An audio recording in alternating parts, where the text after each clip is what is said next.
다음은 존경하는 강선우 의원님 질의해 주시기 바랍니다. 네, 서울 강서갑 강선우입니다. 후보자님 반갑습니다. 네. 어제 오전 질의 때 제가 후보자님이 쓰신 책 그리고 정치권의 막말에 관해서 질의를 드렸고 그 이후에 소란이 있었습니다. 저는 도둑이 재발절이다라는 속담이 생각이 났는데요. 이 속담의 뜻이 뭘까요? 뭐 전들 뭐 의원님이 하시는 거하고 뭐 별다른 것 같지 않은데요. 예. 네, 죄 지은 양심은 고발인이 필요 없다 이런 말도 있죠. 어제 존경하는 김도읍 의원께서 의사진행 발언 중에 청문회 태도에 관한 말씀을 주셨습니다. 청문회 태도라 함은 후보자를 포함해서 여야 인청위원 모두가 포함이 될 거라고 생각을 합니다. 국민들 앞에 성실하게 소명하고 설명하고 그리고 민생, 뭐 안보, 외교 관련된 모든 질의를 하는 그리고 답을 듣는 자리라고 생각을 합니다. 그리고 그 모든 상호작용 속에서는 인간의 기본이 돼 있어야 된다고 저는 생각을 합니다. 동의하십니까? 예, 의원님 뭐 조금 질의 내용의 논점을 정확하게 모르겠습니다만은 그 뭐 누구도 국민 앞에서는 뭐 겸손하고 또 정직하게 해야 한다 그런 취지라면 뭐 예, 동의합니다. 예. 어제 제가 후보자께 질의를 드리고 난 이후에 상대 당 인청위원에게 인청 청문회 도중에 문자를 받았습니다. 조롱성 문자였고요. 그리고 정회 이후에 복도에서 고성과 반말을 들었습니다. 인사청문회에 임하는 태도로 적절하다고 생각을 하십니까? 위원님들 간에 이 어떤 일이라면 제가 뭐라고 말씀드리기는 어렵지 않겠습니까? 제가 답을 하지 않고 피했습니다. 문자도 답을 하지 않았고요. 그리고 고성과 반말에도 답을 하지 않았습니다.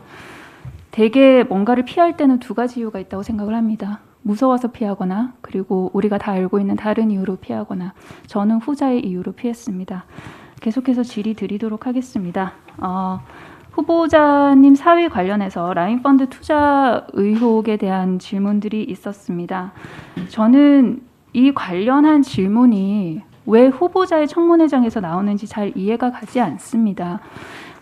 후보자님의 사위가 투자한 펀드고요. 그리고 이런 식으로 뭔가 의제를 가지고 가다 보면 후보자님께 후보자님의 사위가 하는 일 관련해서도 이런 보고를 받았냐 저런 보고를 받았냐 그런 걸 다 물어봐야 되는 거 아니겠습니까? 이 펀드 관련해서는 결국 핵심은 독립해서 생계를 꾸리는 한 가족의 일입니다. 후보자님이 알 수가 없습니다. 그런데 이 청문회 후보자님 관련된 청문회장에서 이 펀드의 뭐 구성이라든지 환매라든지 판매라든지 운용이라든지 이런 것들을 따지고 있는 것이 저는 연관성이 굉장히 적어 보입니다. 오히려 이런 부분은 정 따져보기를 원한다면 사모펀드 관련한 따로 별도의 토론을 마련해서 펀드 관련해서 전 따져보면 된다고 생각을 합니다. 후보자님 동의하십니까?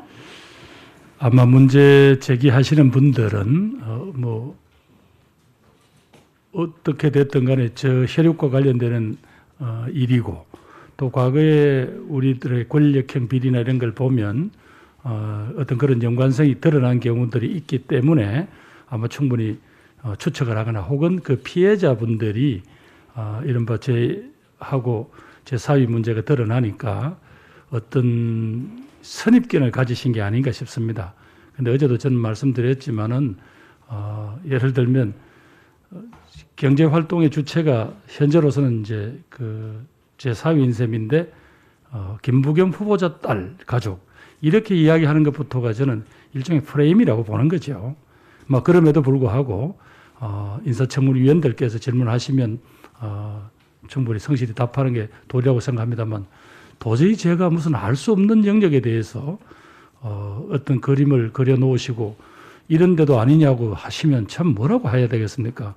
그런데 어제 보니까 또 일부 분들은 어디 언론에 보도된 바는 따르면 이래놓고도 모른다고 할 수 있냐? 그럼 뭐 어떡하라는 이야기입니까? 저는 그런 점에서 제가 만약에 그런 식으로 무슨 편법을 부리거나 혹은 권력형 어떤 행세를 해서 있었다면 제가 여기까지 어떻게 버텼겠습니까?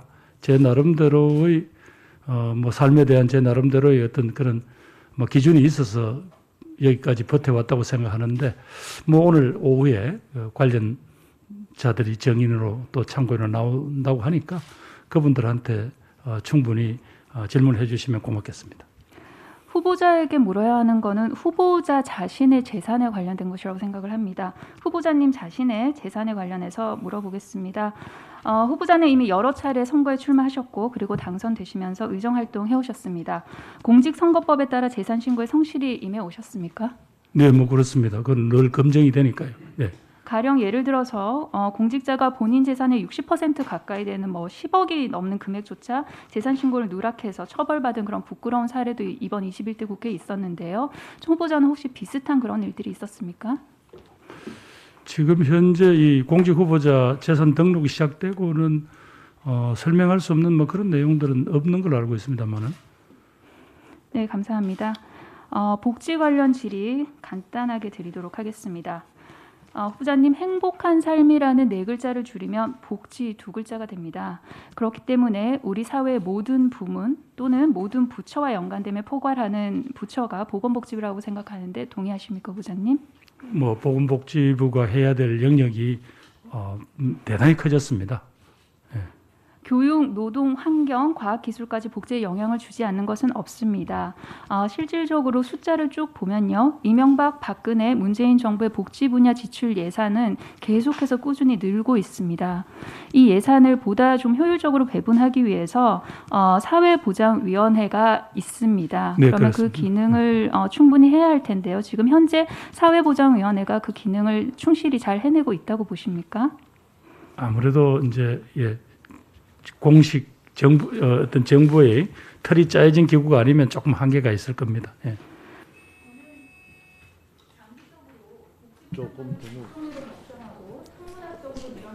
복지 지출에 대한 복지부의 심의 조정 기능을 내실화하는 일이 반드시 필요하다고 생각을 합니다.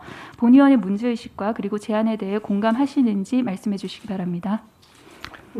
복지 예산 자체가 워낙 발림이 크고 또 말씀하신 대로 복지에 여러 부처가 관여되기 때문에 복지부 장관에게 조금 부총리 정도로 격을 올려서 조정 기능을 맡기는 게 어떠냐는 그런 취지인 것 같은데요. 제가 무슨 정부 기능을 어떻게 조정하고 이런 부분들은 조금 더 좀 검토를 하고 말씀드리는 게 맞을 것 같습니다. 네, 감사합니다. 네. 다 하셨습니까?